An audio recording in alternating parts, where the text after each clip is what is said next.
আসসালামু আলাইকুম স্যার। ওয়ালাইকুম আসসালাম।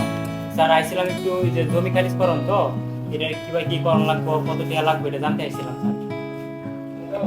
মুরগি একটা পাইছি, টাকা পয়সা কিছু খাওন যাইব। চাচা, এটা কোনো বিষয়ই না। আপনি দাঁড়ান, আমি বড় সাহেবের কথা কয়ে আপনারা জানাইতেছি। আচ্ছা আচ্ছা।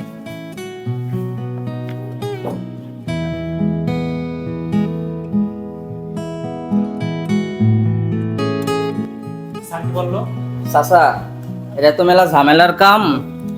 আপনি চিন্তা করুন না যে একটু খরচা পানি লাগবে।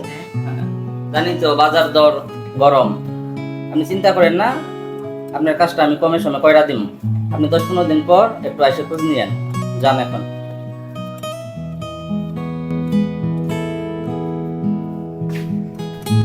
আরে চাচা, আপনি এখানে কেন? কি কাজে আসছিলেন? বাবা আসছিলাম তো এই যে ওই তথ্য জানতে, আমার জমিটা খারিজ করা লাগে তো, আমার ছেলেকে বিদেশে পাঠাবো। এখন তো এরা তো তথ্য দিল না আমাকে, আর টাকা পয়সা চাইলো। কি বলেন? এটা তো আসলে কোনো বিষয় না। আমাদের কাছে একটা জাদুর ফর্ম আছে, আপনি যদি এটা পূরণ করে দেন তাহলে ওরা 30 দিনের ভিতরে কই পাওয়া যায় আপনাকে এটা? যে কোনো তথ্য দিতে একদম বাধ্য থাকবে। কই পাওয়া যায় রে? এটা তো যে কোনো কম্পিউটারের দোকানে পাওয়া যায়, আর এর পাশে আমাদের টিআইবির সোনাক ময়মনসিংহ অফিস আছে, ওইখানে গেলে আমরা এই ফর্মটা আপনাকে তাহলে দিতে বাবা পারবো। আমাকে একটু ব্যবস্থা করে দাও। তো চলেন যাই। ঠিক আছে বাবা।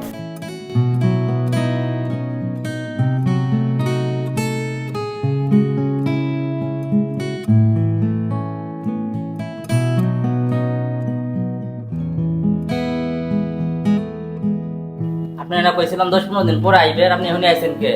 আর সাথে উনি কে? উনি আমার ভাতিজা। আমি ময়মনসিংহ সোনাকের একজন নিয়োগ সদস্য। আপনি এই তথ্য অধিকার ফর্মটা দেখেন।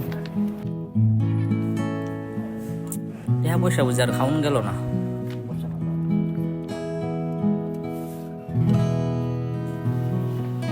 স্যার, কি এটা? from এটা আপনি কোথায় পেয়েছেন? একজন চাচা এটা নিয়ে আসছে। ওনাদের ভিতরে আসতে বলুন। আসসালামু আলাইকুম। ওয়ালাইকুম আসসালাম। চাচা, আপনাদের ফর্মটি আমি পেয়েছি, তো এটা আমরা জমা রাখলাম। আপনার তথ্যটি বিনামূল্যে আপনি নির্দিষ্ট সময়ে পেয়ে যাবেন। এখন আপনারা আসতে পারেন। ঠিক আছে। Thank you. আসসালামু আলাইকুম, আমি কাফি, ময়মনসিংহ সোনাকের একজন ইয়েস সদস্য। আপনারা সরকারি এবং বেসরকারি প্রতিষ্ঠান থেকে যে কোনো রকমের তথ্য পেতে তথ্য অধিকার ফর্ম পূরণ করে জমা দিয়ে দিন অথবা ইমেল করুন। আপনারা সর্বোচ্চ 30 কার্যদিবসের ভেতরে তথ্য পেয়ে যাবেন। তথ্যের অধিকার সুশাসনের হাতিয়ার। তথ্যই শক্তি, দুর্নীতি থেকে মুক্তি।